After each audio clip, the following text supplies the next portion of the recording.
and staying home. Once again, I am back on Thursday, and as you have known in the past two classes, I have covered up how the pieces move, the different values of the pieces, how we can arrange the pieces, how the board is to be placed, and how different pieces can be used to attack, block, and capture. I have also explained that the main objective of the game is to checkmate the opponent. In this today's class, we are going to learn how to write the notations in official chess game. We are going to learn how to notate different types of moves and different squares. And also we are going to learn different types of checkmates because there are different methods and different ways to checkmate in different positions. We are also going to learn some special moves which I'll be teaching shortly, and another concept known as stalemate.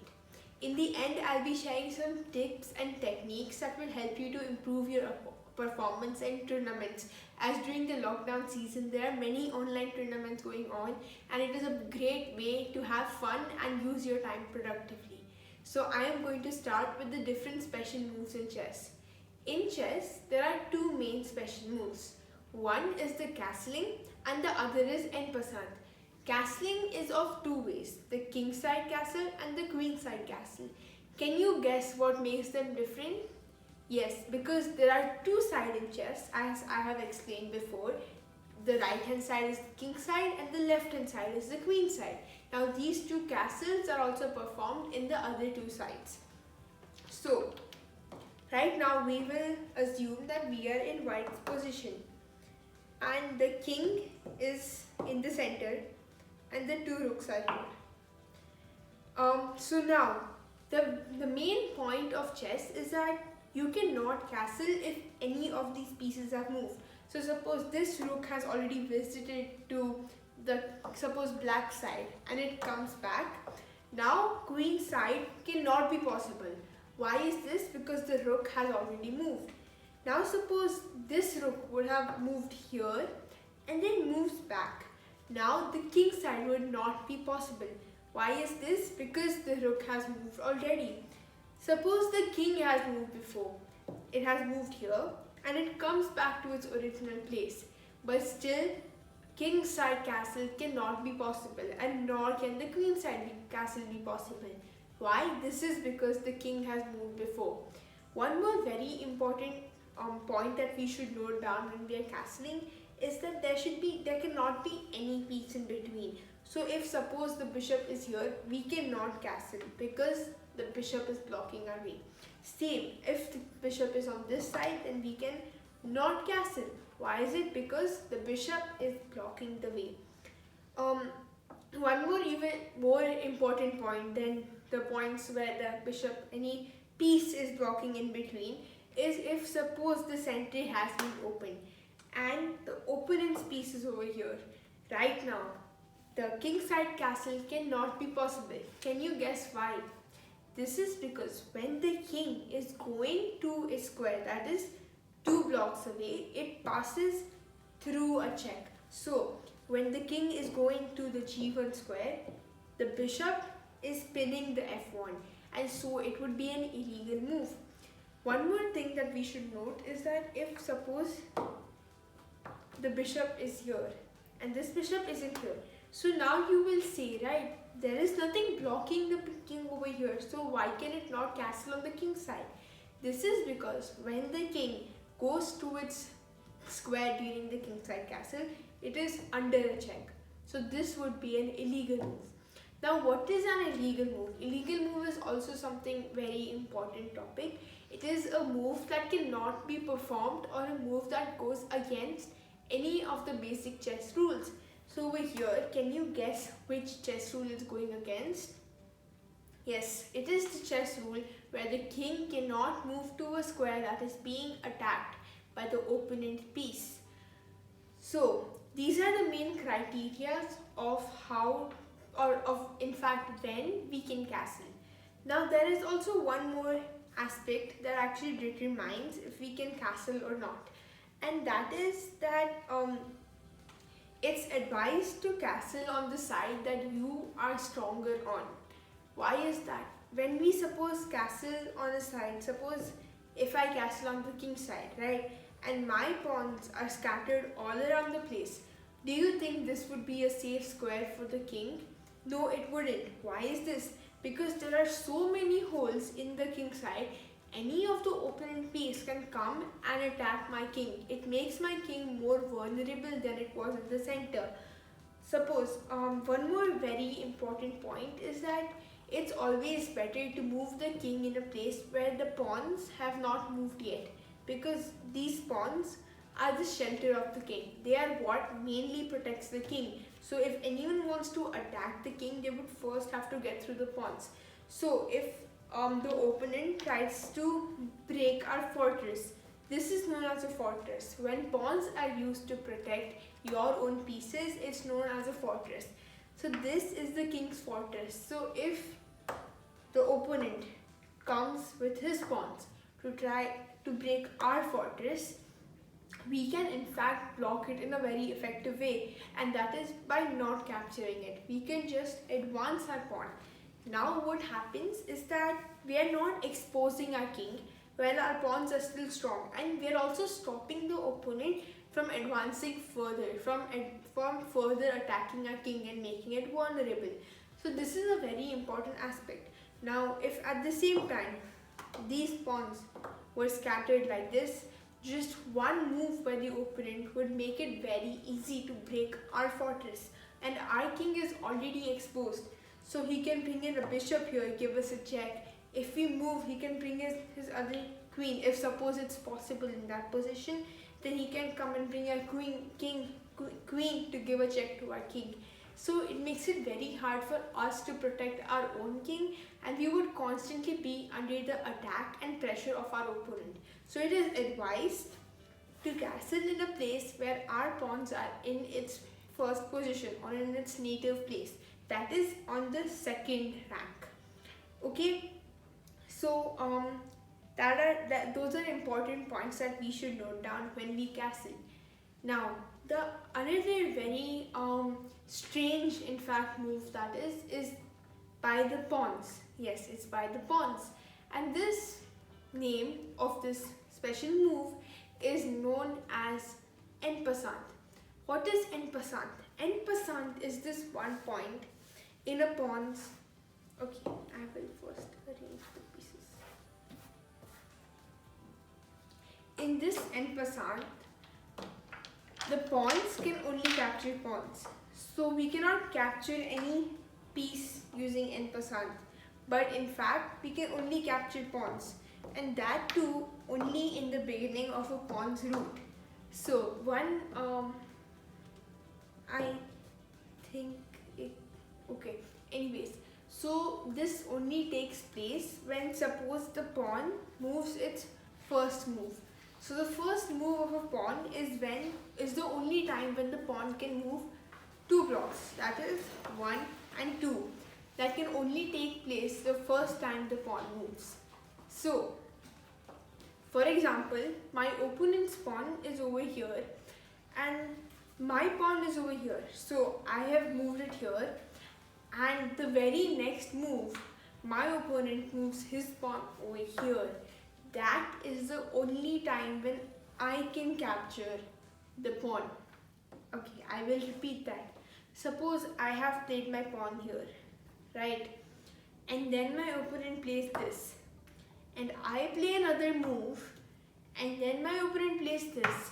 Now I cannot capture this pawn. Capturing the pawn would now be a blunder.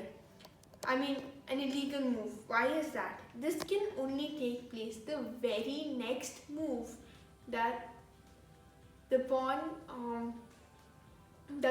has moved. So if suppose the pawn is already here and then I play and then my opponent pushes the pawn, then I can capture. But if suppose I play, then he plays and then he moves the pawn, then it's not possible because one move has already passed. I will make that point clear again because en passant is a very complicated move. So it needs to be understood properly, or else you might you might make silly illegal moves during your game. So again, I'll repeat that. suppose we are starting out the game has just started, and white plays e4. Why is this e4? E4. And black plays d5. And now, being white, I play c4. Thank you. Being white, I play c4. So, if black now pushes his pawn, I cannot capture with the e pawn. Why is that? Because e pawn actually moved one move back, while I can capture with the c pawn.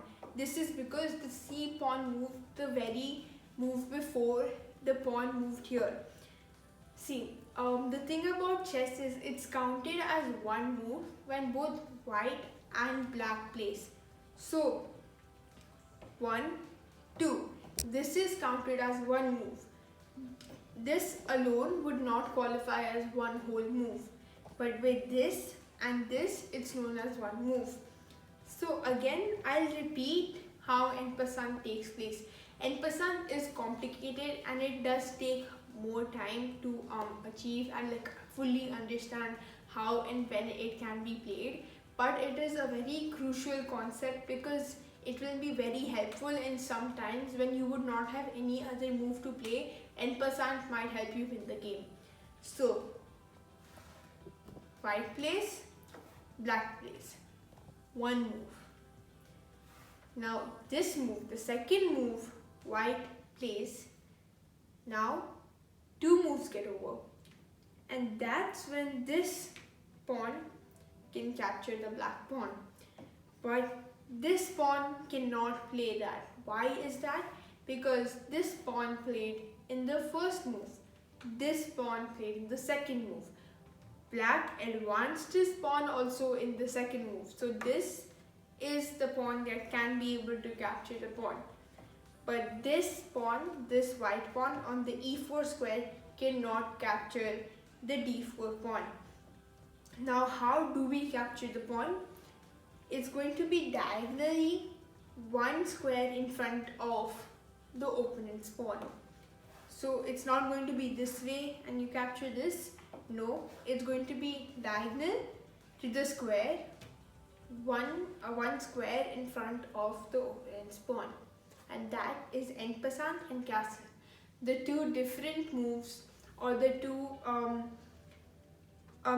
different special moves in the game of chess.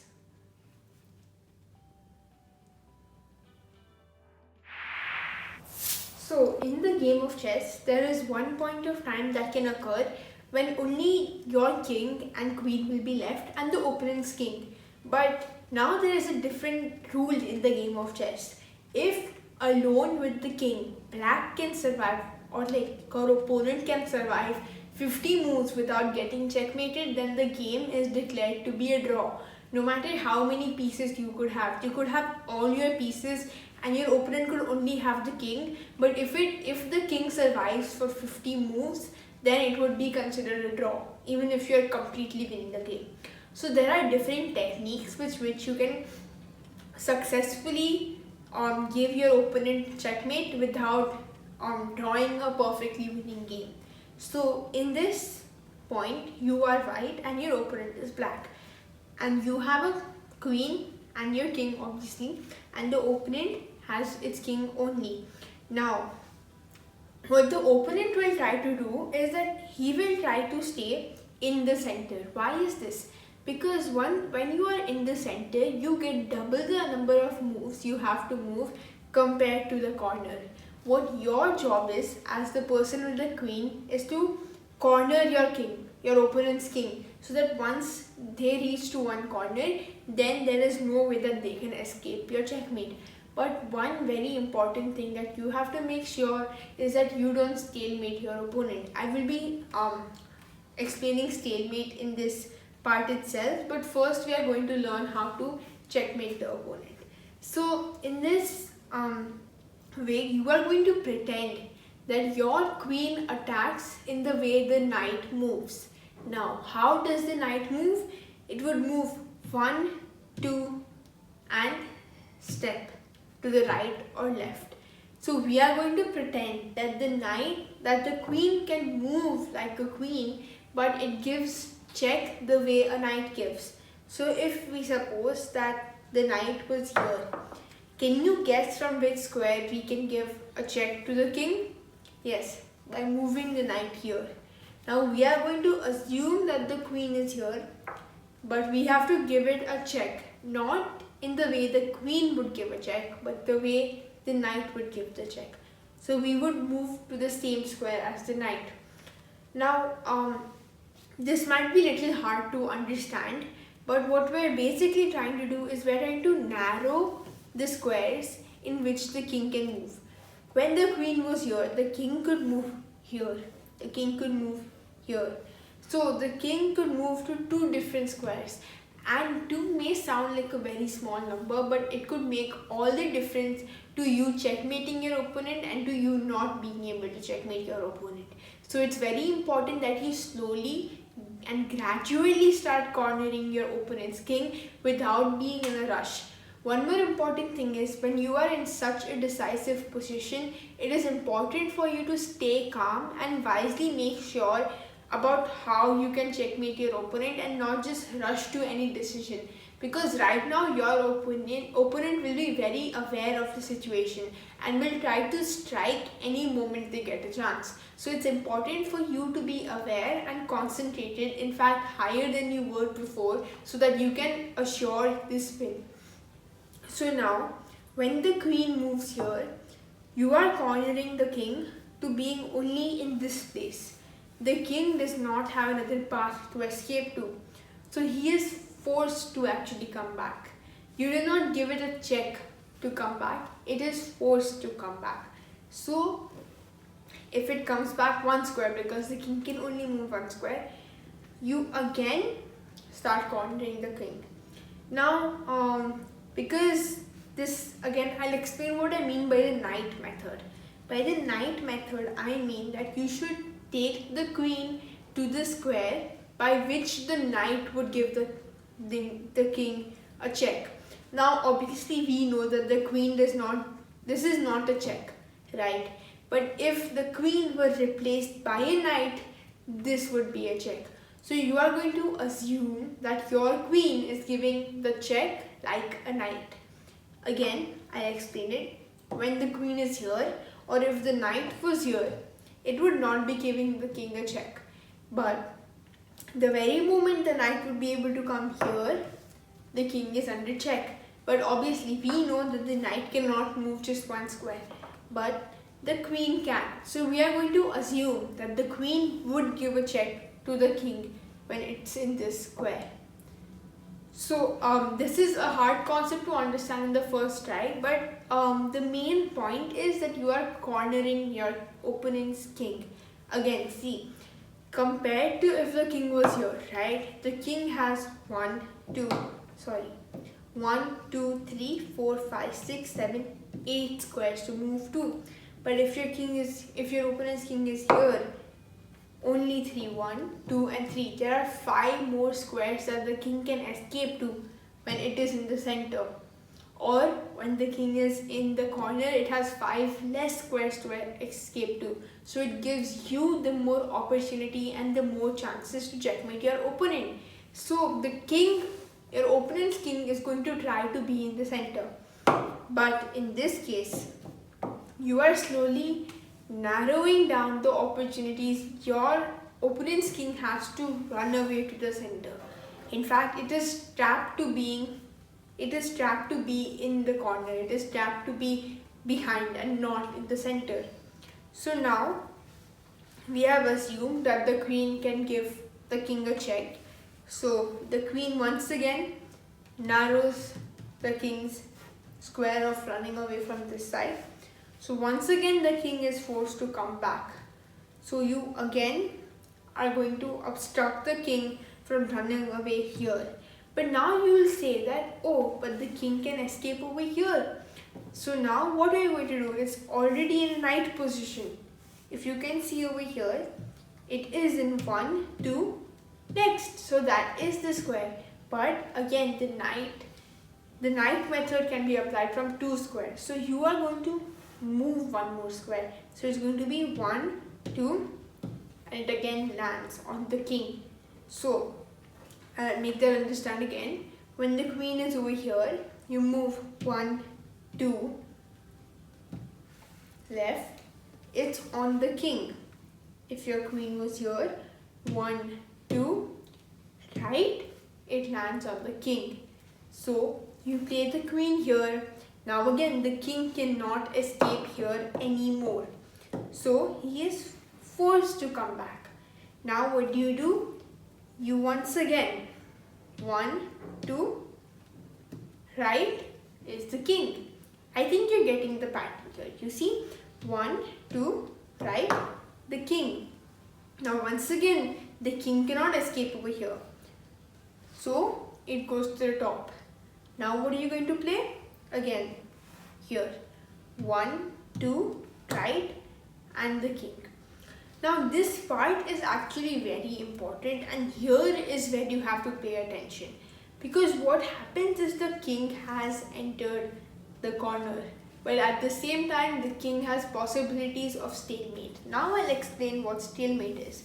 Stalemate is when a position in which you're not giving your opponent a check, right, but the king has no more places to move to, and your opponent has no other possible moves.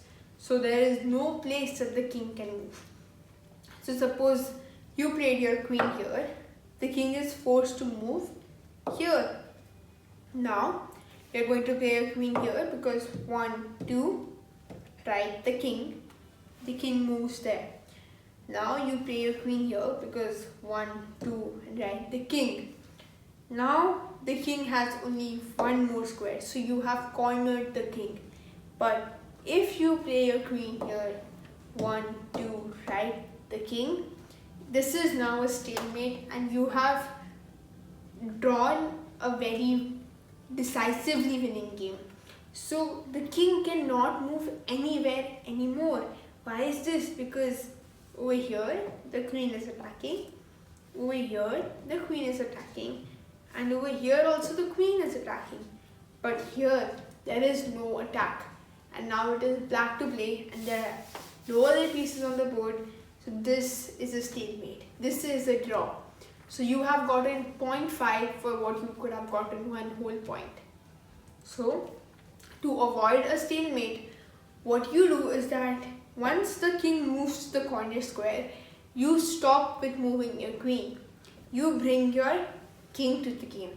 One more very important point is that in the end game, the king is the most active piece on the board.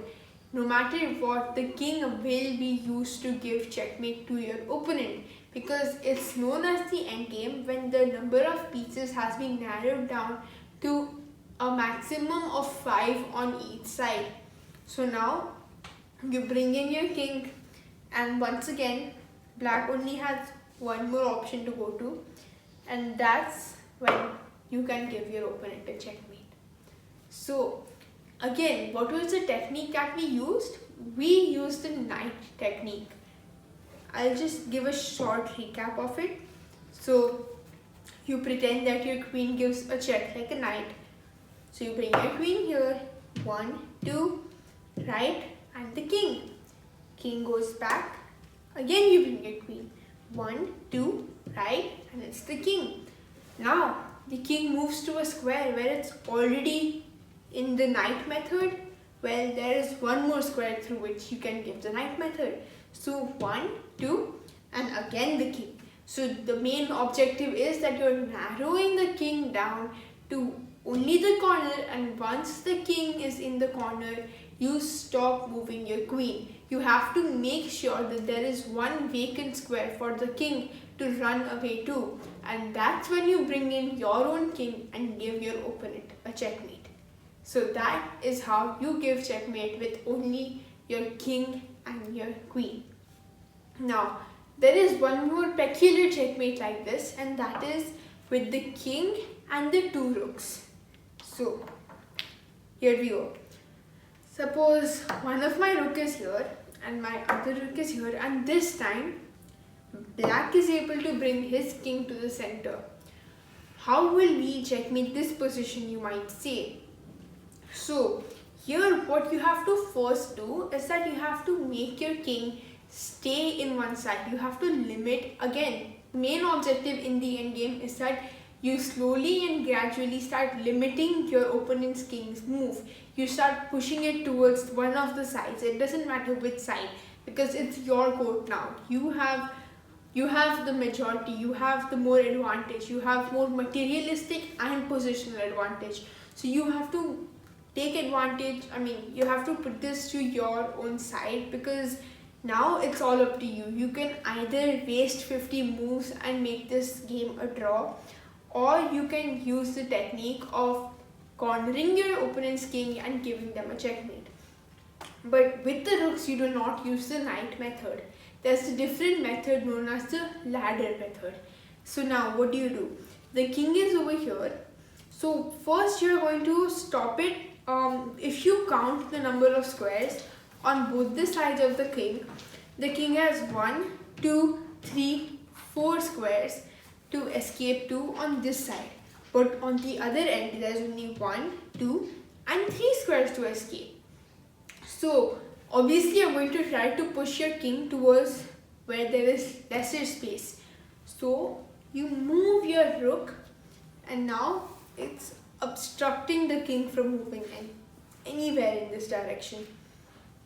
And then the king is forced to play to the f4 square, because see, if the king moves here, now this is going to help you majorly. What white can do is that bring your rook here, again stopping the king from going any further, and then they might attack your rook. You bring your rook to the opposite side, totally opposite of where the king is. So what happens is that even if the king does come here to attack your rook, you give it one more check. But now the king cannot run away to either of these directions because your rook is obstructing the path. So now you bring in your king. Now at this point, you don't really have anything to rush about because the king cannot run away to any square. So you just bring your king one square backward. Why do you do this? To give your rooks more mobility. So if the king is going to attack any of your rooks, you would have the full place to run away to. So now you just move your king one square. The king, if it goes back, it would be bad for him, because if the king suppose comes here, you can just obstruct this whole line and it's like putting yourself to the corner. So if your opponent does not move there, if he moves here, this is checkmate in one. This is how we mainly are going to end up giving the checkmate. And that is by, first you play, if the king does play here, then you stop the king from moving anywhere, like going further. And this is what I was talking about when I meant by sending the king a move backward. Because now, if he gives you a check, you can run away to the totally opposite direction. And now, anywhere the black king goes, it is going to be a checkmate. So if he comes here, checkmate. If he comes here, checkmate. But now, if we assume that the opponent does not go back, he will most probably stay. So he was here, so he will most probably come to the square, which is most advised, because now the rook cannot come here to give a check. Why? Because the king will capture it. So now if the king would have been here, right, then the rook would not have been able to escape. But now the rook can escape. And so if the black king tries to come near the two rooks to attack one of them, there would be a check. And so now the black king has reached its main destination. The rook cannot give a checkmate anymore because it's being stopped. So what can you do in such a situation? You just move your rook to the totally opposite end. Black has no more places to move. He only has one square. And once he goes there, this is a checkmate. This is how you give a ladder mate.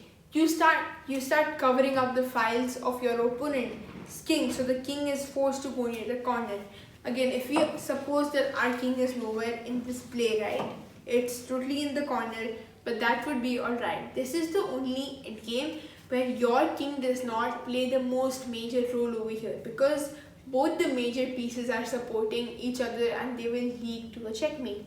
So if we suppose our rooks are like this and the king is right over here, how are you going to give a checkmate? Yes, you first are going to stop the king from moving over here, but that also has a technique. If I would do this, and if in any way this rook's path will be obstructed, then I might give my opponent a chance to run away to the other side. So it's always better to attack with the rook that is closer in number to the king.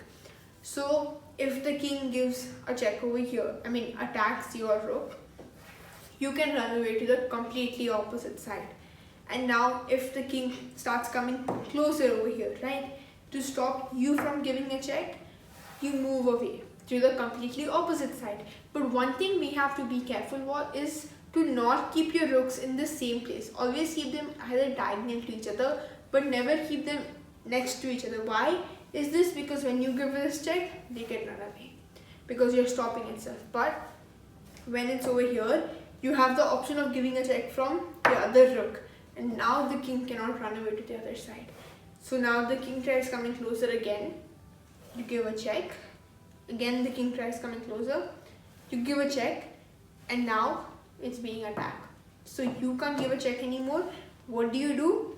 You take your rook to the completely opposite side. This is known as a ladder mate because you would have noticed that we are cutting through the board. How in a ladder there's 1, 1, 1, 1. That's how we are doing in this ladder mate. So again now, black plays king here to stop us from giving a check, otherwise it would be captured. You move your rook completely to the other side. Again, don't keep it behind each other because you're risking the black king running away. So you move it here. The king does not have another position. So if it brings it closer, check, back, checkmate. And that is how you get the ladder mate. So to end today's session, these two checkmates I would recommend if you want to be able to actually put them in your game. You can even practice these on your own because these are already predetermined. So once you reach to that position, you would be able to play those positions. Also, if you want to practice the game of chess, there are various online tournaments in fact, and there are numerous amount of chess websites such as chess.com, leechess.com, leechess.org. These are all different websites, and nowadays even ChessBase India is releasing their own websites and their own different tournaments. So it's up to you that you should just always try to explore new things because the game of chess is never ending. Even the world chess champion can never know everything about the game of chess. You can never be perfect at this game because every day there is always something new being made about this game. Because the first move itself, you have 16 ways possible just to start the game, and that is just about the pawns. Then there are the knights. So if you are supposed white to start the game, you actually have 20 different ways you can start the game, and that is just the first move. There is no account of what black can do and how black can respond to it. So just the first move can go in 40 different directions. So can you imagine how the rest of the game can go? It's impossible for any one human to understand this, and until now not even a single computer has been able to put in all this information in its database, because every day more than millions of people are playing this game of chess because of its numerous amount of benefits. And so every day there's always something new being made, some new different variation that is being introduced to the game. There is a different way to play the game. There are also different types of games. So I would just like to give some tips because I recommend everyone to play tournament, because now in these last 3 sessions with the knowledge that I have shared, I believe that all of you can play one proper game of chess, including everything. Because it doesn't really matter if you know the theory well, But if you follow these basic rules of chess, then you can play any game properly and would still be able to, give a fight, at least stay for half an hour or something. So, if you are going to play a tournament, I'll just say some good tips and then we can end the session. So, one very important thing is you should be energized and well rested, because though the game of chess is not a physical game, but it's a very mental game, and your brain is constantly working for how much ever of time you're playing this game, and that takes up a lot of energy. So it's important that you are well rested and energized. One more thing is that you should always stay hydrated. Even when you go to a game of chess, you should keep a water bottle with you so that you can continuously keep freshening up yourself and you can keep, restarting your brain. One more thing is that you should make sure that you have prepared well for your game. It's not compulsory for you to be prepared for like 4 or 5 days before or 2 months before. If you just have prepared for maybe 45 minutes or 1 hour, it will give you the self-confidence to actually be able to go and play your game properly. Because this is also a very psychological game. It depends on how your brain is working at that moment. So if you're confident in the moves you're playing and you are, concentrated and focused on how the game is going, you will be able to, play the game successfully and be satisfied with actually how you played. One more thing is that, again, don't eat food immediately before the round, because it's also going to make you slightly drowsy and it's also going to take up some of your energy, because digestion is a whole different process going on in your body at the same time. So it's advised to eat at least 1 or 2 hours before your round, so that you can you can also get the energy at the same time, and you can take some time to yourself, again prepare, maybe sleep for some time so your brain is energized again. One more thing is to reach the venue at least 15 minutes before your round starts, so that you're not in a panic and your heart's not beating, because chess is a very calm game. You're supposed to play it with like a very calm and composed mind, so that you would be able to actually concentrate yourself on the game. Because as I said, there are various amounts of ways that you can play the game of chess. So once again, all the best, good luck, stay home and stay safe. Thank you.